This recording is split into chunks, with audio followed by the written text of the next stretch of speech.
আসসালামু আলাইকুম প্রিয় দর্শক, কাছে এবং দূরে দেশের যে প্রান্ত থেকেই দেখছেন ওয়েদার মেসেজের পক্ষ থেকে আজ 4 জুন রোজ বৃহস্পতিবার নিম্নচাপ, মেঘবৃষ্টি, কালবৈশাখী ঝড়, বজ্রবৃষ্টি ও ঘূর্ণিঝড়ের আবহাওয়ার নতুন আপডেট নিয়ে। আজ বাংলাদেশের সারাদিন ও রাতের আবহাওয়া কোন কোন জেলায় কেমন থাকবে, আগামীকাল 5 জুন রোজ শুক্রবার আবহাওয়া কেমন থাকতে পারে, সম্ভাব্য বিস্তারিত তথ্য আপনাদেরকে জানিয়ে দিব, তাই ভিডিওটি শুরু থেকে শেষ পর্যন্ত দেখবেন। আর আপনি আমাদের ভিডিওটি কোন জেলা থেকে দেখছেন, আপনার জেলার নামটি কমেন্টে জানাবেন। চলুন শুরু করা যাক আমাদের আজকের গুরুত্বপূর্ণ আবহাওয়ার খবর। প্রিয় দর্শক, ভিডিও শুরুতে আমরা চলে এসেছি কৃত্রিম ভূ উপগ্রহ চিত্র ও রাডার অ্যানিমেশনে। এই মুহূর্তে সরাসরি আপনারা দেখতে পাচ্ছেন দেশের উত্তরাঞ্চলে সিলেট ও ময়মনসিংহ বিভাগের আকাশে বজ্রবাহী শক্তিশালী কালো মেঘ অবস্থান করছে। ইতিমধ্যেই সুনামগঞ্জ, দিরাই, সিলেট, মৌলভীবাজার, জয়ন্তাপুর, জকিগঞ্জ এ সকল অঞ্চলে বজ্রসহ বৃষ্টি চলমান। ময়মনসিংহ বিভাগের কেন্দুয়া, মোহনগঞ্জ, নেত্রকোনা, কমলকান্দা এ সকল অঞ্চলে বজ্রসহ বৃষ্টি চলমান রয়েছে। এছাড়া আকাশ আংশিক মেঘলা থেকে মেঘাচ্ছন্ন রয়েছে। আজ প্রায় সারাদিনই দেশের আকাশে মেঘ থাকবে, তবে মেঘের ফাঁকে ফাঁকে সূর্যের কিরণও থাকবে বেশিরভাগ অঞ্চলে। রংপুর, রাজশাহী, ঢাকা, খুলনা, বরিশাল, চট্টগ্রাম সকল জেলার আকাশে আংশিক মেঘলা আকাশ দেখা যাচ্ছে সকাল থেকে। আজ থেকে মূলত দেশে বৃষ্টির প্রবণতা বাড়ার সম্ভাবনা রয়েছে। এতে করে দেশের মধ্যে বিক্ষিপ্তভাবে বজ্রসহ বৃষ্টির সম্ভাবনা রয়েছে 8 বিভাগের প্রায় বিভিন্ন অঞ্চলে। আজ দেশের প্রায় 20 থেকে 30% এলাকায় বজ্রসহ বৃষ্টির সম্ভাবনা রয়েছে।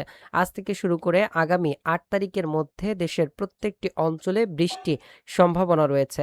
তবে প্রিয় দর্শক, আপনাদেরকে জানিয়ে রাখি যে পরিমাণ ভ্যাপসা গরম এবং তাপমাত্রা দেখা যাচ্ছে এই কয়েকদিনে। তীব্র ভ্যাপসা গরম আজও কিন্তু চলমান থাকবে।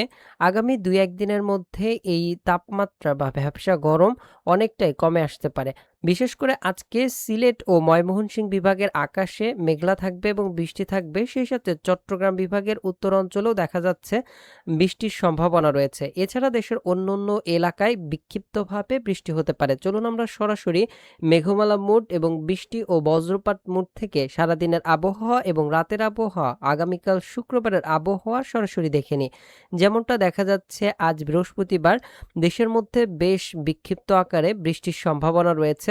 দুপুর থেকে শুরু করে রাতের মধ্যে প্রায় বেশিরভাগ অঞ্চলেই মেঘ হতে পারে কয়েক দফা করে, এবং সেই সাথে বজ্রসহ বৃষ্টিও লক্ষ্য করা যাচ্ছে। রাজশাহী বিভাগের নাটোর, নওগাঁ, বগুড়া, রাজশাহী, টাঙ্গাইল, এদিকে গোপালপুর, জামালপুর, ময়মনসিংহ, গাজীপুর, ঢাকা, মানিকগঞ্জ, ফরিদপুর, কাশিয়ানী, মাদারীপুর, চাঁদপুর, কুমিল্লা, নোয়াখালী, ফেনী, বরিশাল, পিরোজপুর, দশমিনা, বরগুনা, খুলনা, যশোর, মাগুরা, ঝিনাইদহ, চুয়াডাঙ্গা এ সকল অঞ্চলে দেখা যাচ্ছে বজ্রসহ বৃষ্টি হতে পারে। ভারতের পশ্চিমবঙ্গের কলকাতা, হালদিয়া এই সকল অঞ্চলে মেঘ তৈরি হতে পারে। এছাড়াও রাজশাহী বিভাগ, রংপুর বিভাগের মধ্যেও বিক্ষিপ্তভাবে বৃষ্টির সম্ভাবনা রয়েছে। চট্টগ্রাম বিভাগের মধ্যেও আজ দুপুর থেকে শুরু করে রাত্রের মধ্যে কিছুটা হালকা মাঝারি বজ্রসহ বৃষ্টি হতে পারে। এছাড়া সবথেকে বেশি বৃষ্টির সম্ভাবনা রয়েছে সিলেট, ময়মনসিংহ অঞ্চলে।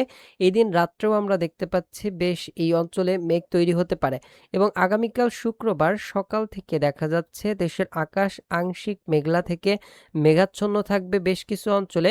তবে এই দিন উত্তর অঞ্চল হয়ে মেঘ দেশে প্রবেশ করতে পারে। শিলিগুড়ি, আলিপুরদুয়ার এই অঞ্চল হয়ে রংপুর বিভাগের মধ্যে মেঘটি প্রথমে আসবে সকাল নাগাদ।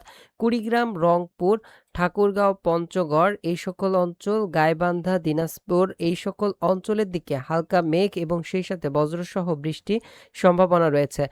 শুক্রবার দুপুরের মধ্যেই দেখা যাচ্ছে ময়মনসিংহ, সিলেট, ঢাকা বিভাগের অধিকাংশ অঞ্চলে মেঘ বিস্তার লাভ করবে। সেই সাথে মেঘ চট্টগ্রাম বিভাগেরও প্রায় প্রত্যেকটি জেলাতে ছেয়ে যেতে পারে। এতে করে এ সকল অঞ্চলে হালকা মাঝারি এবং বজ্রসহ বৃষ্টির সম্ভাবনা রয়েছে দুপুর থেকে শুরু করে রাত্রের মধ্যে। এদিকে বৃষ্টি ও বজ্রপাত মোড থেকে রাজশাহী, ময়মনসিংহ, খুলনা বিভাগের যশোর, চুয়াডাঙ্গা, ঝিনাইদহ, মাগুরা, ঢাকা বিভাগের ঢাকা, মাদারীপুর, ফরিদপুর, মানিকগঞ্জ, গাজীপুর, টাঙ্গাইল, কিশোরগঞ্জ, গোপালপুর এবং আশপাশের জেলাগুলোতে বেশ ভালো পরিমাণের বৃষ্টিপাতের সম্ভাবনা লক্ষ্য করা যাচ্ছে এই মুহূর্তে মেঘমালা ও বৃষ্টিবাহী মোড থেকে। এরপর শুক্রবারের দিন বিকেল থেকে দুপুর থেকে বিকেল নাগাদ তেমন মেঘ বৃষ্টির সম্ভাবনা নেই। তবে প্রিয় দর্শক, যেই মেঘগুলো সকালে তৈরি হতে পারে, এই মেঘ বিকেল নাগাদ বা দুপুরের পরবর্তীতেও তৈরি হওয়ার সম্ভাবনা রয়েছে। এতে করে দেশে বিক্ষিপ্তভাবে শুক্রবার বেশ কিছু অঞ্চলে বৃষ্টির সম্ভাবনা রয়েছে। অর্থাৎ আজ বৃহস্পতিবার থেকে দেশে বৃষ্টি বাড়তে পারে এবং এই বৃষ্টি প্রায় ৮ জুন পর্যন্ত অব্যাহত থাকবে এবং ৮ জুনের পরবর্তী সময় থেকে দেশে বৃষ্টিপাতের প্রবণতা আরও বৃদ্ধি পাওয়ার সম্ভাবনা রয়েছে, যা পরবর্তীতে আপনাদেরকে জানিয়ে দিব। এছাড়া তাপমাত্রা মুড থেকে দেখা যাচ্ছে আগামী কয়েকদিনের মধ্যে দেশের তাপমাত্রা অনেকটাই কমে আসবে। তীব্র এই ভ্যাপসা গরম অনেকটাই কমে আসতে পারে বৃষ্টির প্রবণতা বাড়লে।